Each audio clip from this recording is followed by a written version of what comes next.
तो आदाब, नमस्कार, गुड इवनिंग, सत श्री अकाल। एक बार फिर आप तमाम लोगों का स्वागत है क्राइम तक की कहानी की इस एपिसोड में। उम्मीद है पूरी फैमिली अच्छी होगी। तो जय हिंद गाइज एक नई इंटरेस्टिंग स्टोरी आपके लिए लेके आ चुका हूँ। तो चलिए सबसे पहले अपन स्टोरी को स्टार्ट कर लेते हैं।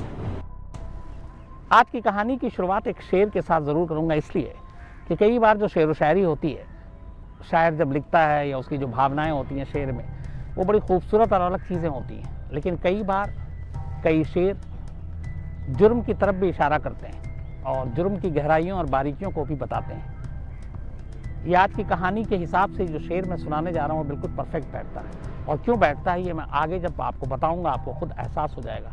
बल्कि मुझे ज़रूरत भी नहीं पड़ेगी, बिना बताए हुए ही शायद आप समझ जाएंगे कि इस शेर का इस कहानी से क्या ताल्लुक़ है, क्या रिश्ता है। तो शेर कुछ ये है कि बंद करता है अक्ल की आंखें इश्क जब वारदात करता है। बंद करता है अक्ल की आंखें इश्क जब वारदात करता है। अब इस कहानी को सुनिए और इस शेर को आप अपने आप इस कहानी के साथ रिश्ता जोड़ लेंगे। बात इसी साल की है, 7 अगस्त 2020। उत्तर प्रदेश में एक जगह है मुरादाबाद। दोपहर का वक्त था। मुरादाबाद में रहने वाला एक शख्स जिसका नाम गौरव कुमार, वो पुलिस स्टेशन पहुंचता है परेशान, घबराया हुआ, और जाकर पुलिस को बताता है कि उसका इकलौता बेटा जिसकी उम्र 5 साल है वो गायब है और उसे शक है कि उसके बच्चे को किडनैप कर लिया गया है। पुलिस उसकी बात को गंभीरता से लेती है और उसकी वजह ये थी कि यूपी में हाल के वक्त में कई ऐसी किडनैपिंग के केसेस हुए जिसमें कुछ को मार दिया गया, कुछ का सुराग नहीं मिला, कुछ को बड़े ऑपरेशन के बाद छुड़ा लिया गया, रिहा करा लिया गया, और ये सारी खबरें मीडिया में बड़ी सुर्खियों से छपती हैं। तो मुरादाबाद पुलिस को भी लगा कि कहीं ये मामला इस तरीके से मीडिया में तूल ना पकड़े और पता नहीं क्या हो। तो पुलिस भी हरकत में आई, फौरन रिपोर्ट लिख के बच्चे के घर जाती है। पुलिस की टीम बच्चे के घर पहुंचती है, वहां जाकर ज़्यादा छानबीन और पूछताछ करती है। तो जो पूरी कहानी थी वो ये थी कि वो बच्चा दिन में पास की एक दुकान में गया, 5 साल की उम्र थी, घर के पास ही एक दुकान है, और उसके बाद वो घर नहीं लौटा। अब पुलिस बच्चे के माँ बाप से पूछती है तो पहली चीज़ बड़ी हैरान ये करती है कि अब बच्चे के बारे में कि ढूंढना है तो बाहर के लोगों को इन्फॉर्म करना है, तो पता करना पड़ेगा कि बच्चे का हुलिया क्या है, बच्चा क्या पहने हुआ था। बच्चे की तस्वीर तो मिली, लेकिन उसका हुलिया क्या, उस वक्त क्या पहन कर गया हुआ था। माँ कुछ और कपड़े बता रही है, बाप कुछ और कपड़े बता रहा है। तो ये भी था कि शायद दोनों बेहद घबराए हुए हैं, इकलौता बेटा है उनका, सिर्फ 5 साल उम्र है, तो उनके ऊपर क्या बीत रही होगी। खैर, पुलिस ने अपना काम करना शुरू किया। पुलिस ने सबसे पहले उस मोहल्ले की तहकीकात की और पता किया कि वो बच्चा कहाँ कहाँ जा सकता था। घर के आसपास के जितने भी सीसीटीवी फुटेज थे, पुलिस ने उन सीसीटीवी कैमरे को खंगालना शुरू किया। हैरत की बात यह थी कि बहुत सारे ऐसे कैमरे थे जो उस बच्चे के घर की तरफ जिनका रुख था, लेकिन कुछ कैमरे के एंगल ऐसे थे जहाँ पे कैमरा तो था, सब कुछ दिख रहा था, लेकिन उस घर का एक खास हिस्सा उस कैमरे में कैद नहीं हो रहा था। और ये देखकर पुलिस को लगा कि जो भी इसके पीछे है, या तो उसे पता है कि कैमरे कहाँ कहाँ लगे हुए हैं और किस किस कैमरे की जद में वो आ सकता है और किस किस के में नहीं आ सकता है। खैर, ढूंढते ढूंढते बड़ी मुश्किल से एक दुकान वहीं घर के पास, उस दुकान के सीसीटीवी कैमरे में ये बच्चा दिखाई दे जाता है। बच्चा दिखता है, उस दुकान तक आया, माँ बाप ने सही बयान दिया था, और दुकान से वो अपनी घर की तरफ जा रहा है। कैमरा का जो एंगल था वो घर तक था। बच्चा घर के अंदर दाखिल होता है, ये कैमरे में साफ दिखता है, लेकिन इसके बाद बच्चा उस घर से बाहर नहीं निकलता। लेकिन उस घर का एक हिस्सा था जो उस कैमरे की जद में नहीं आ रहा था। तो पहली चीज़ हैरान करने वाली ये थी कि एक बच्चा किडनैप हुआ, बच्चे का सीसीटीवी कैमरा मिला, लेकिन वो घर तक तो जाता हुआ दिखाई दे रहा है, उसके बाद घर से बाहर किसी कैमरे में वो है नहीं। तो क्या घर के अंदर कोई बच्चा किडनैप हो सकता है? ये बड़ा सवाल था। अब पुलिस ने तफ्तीश शुरू की, लेकिन पता चला कि नहीं, ऐसा कुछ नहीं है। अब बाकी हाथ खाली, पुलिस फिर भी लगी हुई है। कुछ घंटे बीतते हैं। इसके बाद अचानक जो बच्चा है 5 साल का, ध्रुव कुमार, उसके डैडी यानी गौरव कुमार के मोबाइल पर एक नंबर आता है, और ये नंबर 11 डिजिट का था। और फ़ोन करने वाला कहता है कि उनका बेटा हमारे कब्जे में, हमने उसे किडनैप किया है, 30 लाख रुपए आप फिरौती दे दो, वरना बच्चे को मार देंगे, और अगर आप पुलिस के पास गए तो भी बच्चे को मार देंगे। ये बात जैसी पता चलती है, बच्चे का बाप पुलिस को ये जानकारी दे देता है, कहता है कि ये नंबर है 11 डिजिट का, ये फ़ोन आया। पुलिस भी उस नंबर को देखती है, ट्रेस करती है, कोई फ़ायदा नहीं, क्योंकि वो कॉल जो किया गया था वो फ्री कॉलिंग ऐप से किया गया था। फ्री कॉलिंग ऐप में पता नहीं चलता कॉल करने वाले ने कहाँ से किया, क्या किया, लेकिन पुलिस फिर भी फ़ोन को सर्विलांस पे रखे हुई है। इस दौरान में कुछ वक्त बीतता और फिर दोबारा फ़ोन आता है उसी 11 डिजिट के नंबर से, और कहा जाता है कि आप 30 लाख का इंतज़ाम कीजिए। बच्चे का बाप गिड़गिड़ाता है, कहता है ठीक है, आप मेरे बच्चे को कुछ मत करना, मैं पैसों का इंतज़ाम कर रहा हूँ। पुलिस को भी ये बात मालूम है, अब पुलिस बच्चे की तलाश में है। उधर सीसीटीवी कैमरे में पुलिस ने जो देखा आखिरी बार बच्चे को, तो बच्चा हाफ पैंट और बनियान पहने हुआ है, कोई टी शर्ट या शर्ट नहीं है। तो पुलिस ने उसी हिसाब से आसपास के इलाके में बाकी पुलिस टीम को अलर्ट कर दिया, नाकेबंदी कर दी। कोई बच्चा 5 साल का किसी भी शख्स के साथ दिखे, उसे रोको, पूछो, उसको चेक करो, लेकिन कोई फ़ायदा नहीं, रात बीत जाती है। इस दौरान में पुलिस लगातार उस इलाके के मोबाइल के सर्विलांस, जो मोबाइल के टावर थे, उनको भी चेक कर रही होती है। अब बहुत सारे नंबर थे, हज़ारों नंबरों में से कुछ नंबरों को टटोला जाता है जो बिल्कुल उस घर के करीब एक्टिव मिले और उस घर के लोगों के साथ एक्टिव मिले। तो ऐसे 2 फ़ोन नंबर का पुलिस को पता चलता है कि इन नंबरों से किडनैपिंग के दौरान और किडनैपिंग के बाद ये ख़ास 2 नंबर ऐसे हैं जिन पे बातचीत हो रही है। अब लेकिन वो दोनों नंबर तेलंगाना के थे, निज़ामाबाद तेलंगाना। अब यहाँ से कई 100 किलोमीटर दूर, किडनैपिंग मुरादाबाद में, नंबर तेलंगाना का निकल रहा, पुलिस उलझन में है, लेकिन पुलिस की तफ्तीश जारी है। इसी दौरान में रात बीतती है, अगले दिन सुबह सारे लोकल मीडिया में खबर भी छप जाती है कि एक और किडनैपिंग यूपी में। पुलिस के ऊपर और दबाव बन जाता है, पुलिस अपनी टीम बढ़ाती है, तादाद, इन्वेस्टिगेशन जारी है। इसी दौरान शाम होते होते अगले दिन यानी 8 अगस्त को कोई शख्स पुलिस को फ़ोन करता है कंट्रोल रूम 100 नंबर पे, और कहता है कि मुरादाबाद के बस स्टैंड, जो बस डिपो है एक, वहाँ पे एक छोटा सा बच्चा अकेला तन्हा भटक रहा है। पुलिस की टीम फ़ौरन भागती है, वहाँ जाती है, तो एक बच्चा मिलता है। लेकिन अब पुलिस के दिमाग में ये है कि जो बच्चा किडनैप हुआ है वो हाफ पैंट और बनियान पहने हुआ है, ये बच्चा नए कपड़े पहने हुआ है, शर्ट, अच्छी पैंट, और बाकायदा मुस्कुरा रहा है। कोई डर या खौफ या मम्मी पापा से अलग है, ऐसी कोई चीज़ नहीं, बिल्कुल नॉर्मल सामान है। पुलिस उस बच्चे को देखती है, लेकिन अब पहचान भी नहीं पा रही कि ये वही किडनैप हुआ बच्चा ध्रुव है कि नहीं। तभी बच्चे की तलाशी ली जाती है, उसकी जेब में से एक पर्ची निकलती है। उस पर्ची पे उस बच्चे के पिता गौरव कुमार के मोबाइल नंबर लिखे थे। 2 नंबर थे और दोनों नंबर उस पर्ची पे लिखकर उस बच्चे की जेब में डाल दिए गए थे।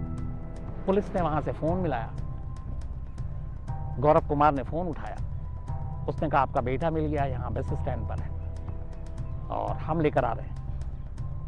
तब तक वो कहता है कि मेरे बेटे से बात करो।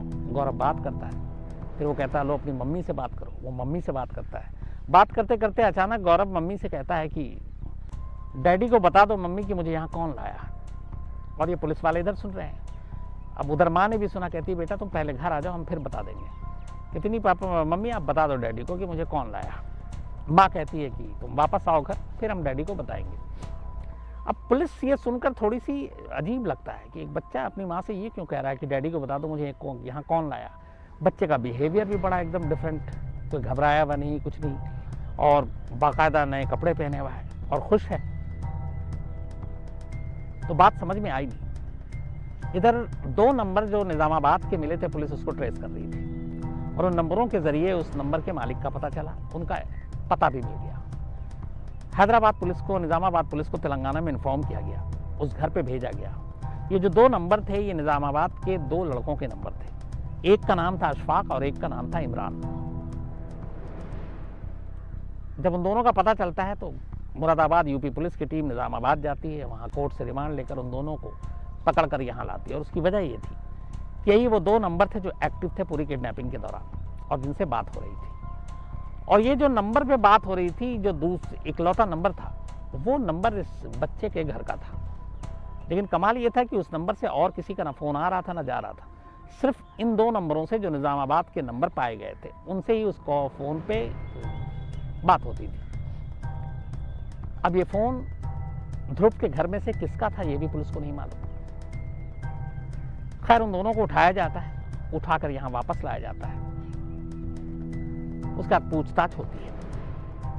पूछताछ के बाद इधर उससे पहले पुलिस को जो कहानी उलझन में डाल रही थी वो ये थी कि जिसने भी किडनैप किया 30 लाख रुपए मांगे, या तो उसको ध्रुव के बाप की माली हालत के बारे में अंदाज़ा नहीं था, और या फिर वो सब कुछ जानता था और कोई अपना जानकार था। उसकी वजह ये थी कि 30 लाख रुपए मांगना एक 15,000 रुपये महीना कमाने वाले शख्स से, तो वो ज़िंदगी में कैश इतनी बड़ी रकम नहीं दे सकता था। पुलिस को पहली चीज़ ये। दूसरी चीज़ ये कि पुलिस को ये था कि बच्चा जिस तरीके से दुकान से घर आया और उसके बाद गया, किसी ने शोर शराबा, किसी को जबरन बच्चे को उठाते हुए कोई भी विटनेस नहीं सामने आया, तो उससे ये भी पता चला कि जिसने भी बच्चे को उठाया है वो बच्चे का जानकार है और बच्चा खुशी खुशी उसके साथ गया है। तो ये सारी चीज़ें इशारा कर रही थी कि जो भी किडनैपर है वो कोई अननोन या अनजान नहीं है, बल्कि इस बच्चे का जानकार है। लेकिन कौन है, इस सवाल का जवाब नहीं मिल रहा था। इसके बाद पुलिस उन दोनों लड़कों को लेकर आती है, उनसे पूछताछ होती है, उन्हें बताया जाता है कि तुम्हारा ये नंबर है, ये सारी चीज़ें। इसके बाद वो मुंह खोल देते हैं। जब मुंह खुलता है उनका, उसके बाद जो पूरी कहानी आती है वो कहानी कुछ ही होती। इसी साल की शुरुआत में गौरव कुमार की वाइफ फेसबुक पे एक्टिव होती है और व्हाट्सएप पे भी। अब कहानी ये थी कि गौरव कुमार जब दफ्तर से आता तो वो फेसबुक पे रहता, कभी व्हाट्सएप चैट पे रहता। उसको लेकर उसकी वाइफ शिखा को डाउट था, ये पता नहीं किससे चैट करता है, किससे फेसबुक पे ये टच में रहता है। तो उसे लगा कोई ना कोई लड़की है जिसके साथ उसका पति जो है वो उसके संपर्क में रहता है। इस बात को लेकर दोनों में लड़ाई भी होती। सच्चाई जानने के लिए शिखा ने ये तय किया कि वो गौरव के फेसबुक और व्हाट्सएप चैट को खंगालेगी। इसी दौरान में अब उसने खंगालना शुरू किया। वो सोशल मीडिया पे आई, फेसबुक पे आई। अब फेसबुक पे आने के बाद धीरे धीरे वो अपने पति की जो जासूसी करने के लिए आई थी, सच जानने के लिए आई थी, इसी दौरान वो अपना भी एक प्रोफाइल बनाती है और फेसबुक पे आ जाती है, ये सोचकर कि इसके जरिए पति का राज पता करेंगे। और सेम उसी तरीके से वो अपना फेसबुक पे एक्टिव होती है। पति का राज तो पता नहीं चलता। इस दौरान एक शख्स शिखा को फेसबुक रिक्वेस्ट भेजता है, शिखा उसको एक्सेप्ट कर लेती है। इसके बाद धीरे धीरे दोनों की फेसबुक पे दोस्ती हो जाती है। दोस्ती धीरे धीरे थोड़ी लंबी खिंचती है। उसी फेसबुक पे फिर दोनों नंबरों का आदान प्रदान करते हैं। फिर अब वो दोनों मोबाइल पे चैट करते हैं। अब वो व्हाट्सएप पे आ गए फेसबुक से, और करते करते इन दोनों में प्यार हो गया। तो पति की जासूसी करने के लिए पत्नी सोशल मीडिया पे आई, लेकिन उसी सोशल मीडिया पे पत्नी को एक और शख्स से प्यार हो गया। उस लड़के का नाम था अशफाक, जो निजामाबाद तेलंगाना का रहने वाला था। अब जब प्यार हुआ तो उसके बाद ये हुआ कि मिलना भी है, दूरियां काफ़ी थी यहाँ से यूपी और निजामाबाद में। तो अशफाक शिखा से वादा करता वो आएगा। वो आता है मुरादाबाद, बाकायदा फिर दोनों की मुलाकात होती है। इसके बाद कुछ दिन के लिए वो उसी के एक रिश्तेदार का घर वहाँ से जो 15 मिनट की दूरी पे था वो किराए पे लेता है और 15 दिन वहाँ रहता है। जब गौरव अपने दफ्तर चला जाता तब शिखा और ये दोनों मिलते और ये मुलाकात का सिलसिला चलता रहा। फिर वो वापस चला गया। इसके बाद इनकी चैट पे लगातार बातचीत होती रही। अब दोनों के रिश्ते इतने नज़दीक आ गए थे और बीच में एक ऐसी चीज़ आ गई थी कि अब इस रिश्ते को किसी अंजाम तक पहुंचाना था। हुआ ये कि जिस जगह पे, जिस घर में शिखा और गौरव अपने 5 साल के बेटे ध्रुव के साथ रह रहे थे, वो घर शिखा की नानी का था। और उन्हें यह था कि नानी, और वो घर की कीमत थी करोड़ों रुपए, कि नानी घर में से कुछ हिस्सा उसे भी देंगी। लेकिन नानी ने वो घर अपनी बेटी के नाम कर दिया, यानी शिखा की मौसी के नाम। शिखा को इससे बड़ी तकलीफ पहुंची। उधर गौरव भी, शिखा का पति, इन दोनों में भी झगड़ा होता था। उसे भी उम्मीद थी कुछ हिस्सा मिलेगा, कुछ पैसे आ जाएंगे। नहीं मिला तो वो अब शिखा को ताना देने लगा। दोनों में लड़ाई चलने लगी। इधर शिखा की जो मौसी थी वो ध्रुव को बहुत प्यार करती थी, क्योंकि उनका इकलौता बेटा था। जब अशफाक निजामाबाद से मुरादाबाद आता और अलग रहता, और जब उसके पिता गौरव ऑफिस चले जाते, तो शिखा फिर अब खुद तो मिलती ही मिलती, उसने ध्रुव से भी मिलाना शुरू कर दिया। ध्रुव अशफाक को पहचान गया और अशफाक उसका काफ़ी ख्याल रखता, उसको पिज़्ज़ा खिलाता, उसको नए नए खिलौने दिलाता, कपड़े दिलाता। तो वो उसके बेहद करीब आ गया और बहुत मानने लगा। इस दौरान में ये घर की भी कहानी आ गई। अब जब घर में कोई हिस्सा नहीं मिला तो शिखा को और भी दिल टूट गया। इधर पति से लड़ाई हो रही थी, डेली की खिचखिच। उसने कहा इन सारी चीज़ों से कहीं दूर निकलना है, और अशफाक से मोहब्बत, और उसने कहा कि अब ध्रुव के साथ वो निकल लेगी और अशफाक से शादी करके ये तीनों अपनी नई ज़िंदगी बसाएंगे और गौरव को छोड़ देंगे। बट कैसे? उसी के बाद ये प्लान बनाते हैं, ये काम करते हैं कि ध्रुव को किडनैप करवा देते हैं। और ये माँ है जो अपने सगे बेटे का किडनैप का प्लान कर रही है। अशफाक को बोलती है वो, कहती है कि अगर ध्रुव का किडनैप हुआ तो इसकी मौसी से बहुत प्यार करती हैं, करोड़ों रुपए की जो जायदाद है जिस घर में वो रह रही है, नानी ने उसके नाम कर रखा है, तो अगर हम रैंसम मांगते हैं तो इस घर को बेच के पैसे दे देगी, क्योंकि ध्रुव से उसे इतना प्यार है। मतलब एक मौसी के ऊपर वो दाव खेल रही है कि एक मौसी को उसके अपने बेटे से इतना प्यार है कि वो घर बेच के पैसे दे देगी, और एक माँ अपने बेटे को किडनैप कराने की पूरी प्लानिंग करा रही है। अशफाक मान जाता है। इसके बाद वो एक मोबाइल देता है ख़रीद कर शिखा को, और कहता है कि जब मैं किडनैप करने आऊँगा उसके बाद हम लोग इसी नंबर पे ही एक दूसरे के टच में रहेंगे। और वो उसी हिसाब से फिर प्लानिंग तय होती है। 5 अगस्त को निज़ामाबाद से एक कार हायर करता है अशफाक, और उस कार का ड्राइवर था इमरान, और ये दोनों मुरादाबाद निकलते हैं बाई बोट।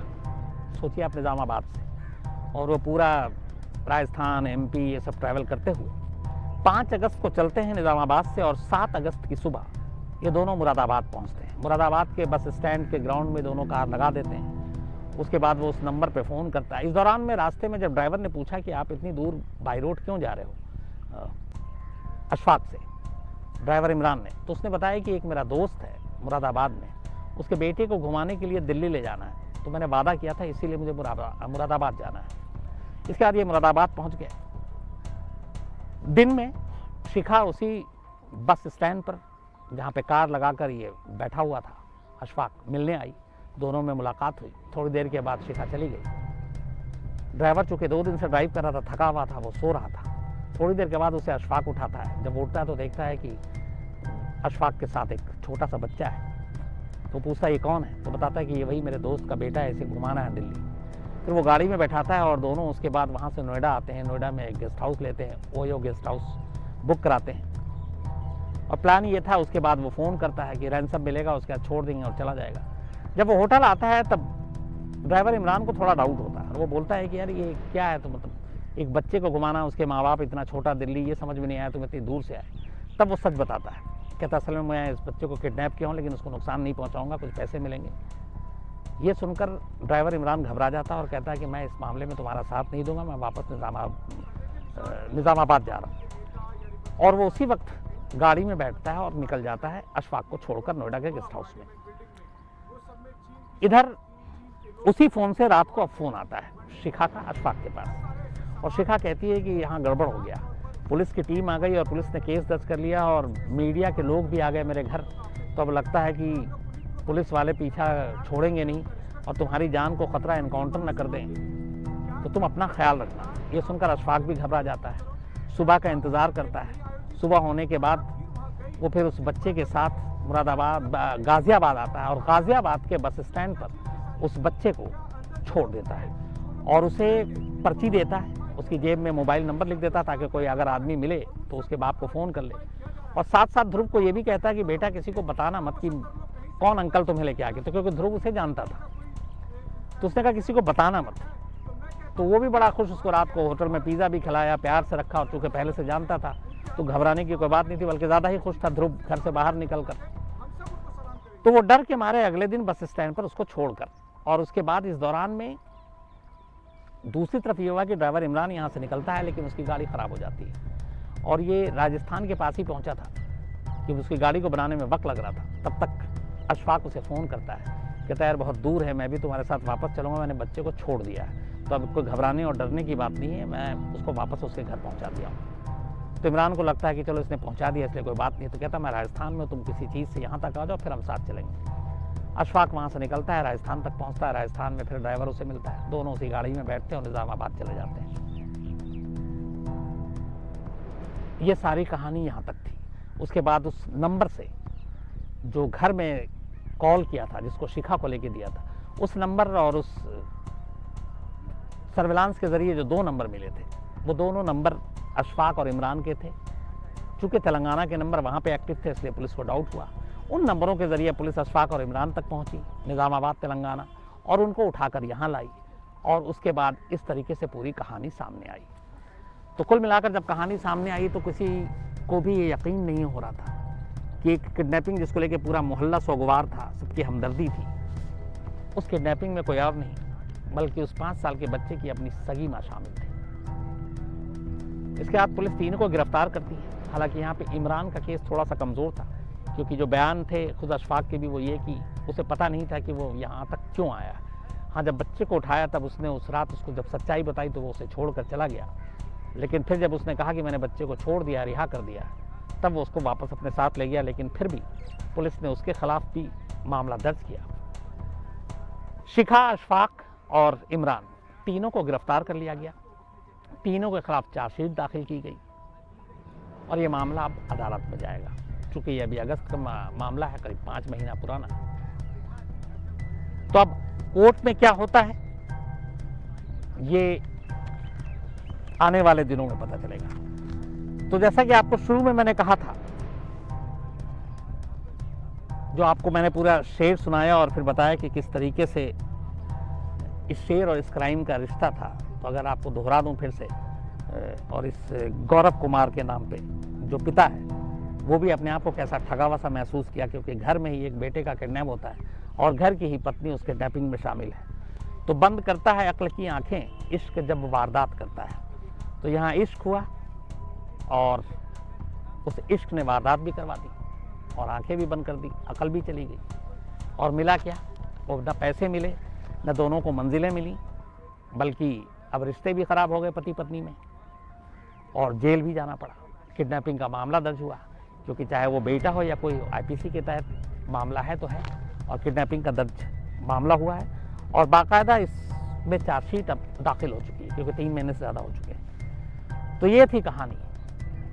तो उम्मीद करता हूँ गाइज ये इंटरेस्टिंग स्टोरी आपको बहुत ही अच्छी लगी होगी। और गाइज मैं आपको बता दूं कि अपने इस चैनल पे रियल स्टोरी पे केवल और केवल आपको इंटरेस्टिंग स्टोरियाँ ही सुनने को मिलेंगी, क्योंकि मैं यहाँ पे ऑल ओवर द वर्ल्ड जो सबसे ज़्यादा डिमांडिंग, सबसे ज़्यादा सर्चेबल स्टोरियाँ होती हैं, मैं कीवर्ड के हिसाब से छांट करके आपके लिए लेकर आता हूँ। जो सबसे ज़्यादा डिमांडिंग होती हैं वही स्टोरियाँ आपके लिए लेके आता हूँ। तो आप अगर इंटरेस्टिंग स्टोरियाँ आपको सुननी अच्छी लगती हैं, आपको बहुत ही इंटरेस्टिंग स्टोरियाँ सुनने के आप आदी हैं, बहुत अच्छी लगती हैं, तो आप बिल्कुल इस पर बेझिझक होकर बने रहें, क्योंकि इंटरेस्टिंग स्टोरियाँ आपको केवल यहाँ पे सुनने को मिलती रहेंगी। तो मिलते हैं एक नई बहुत ही इंटरेस्टिंग और अच्छी शानदार स्टोरी के साथ में, तब तक के लिए जय हिंद।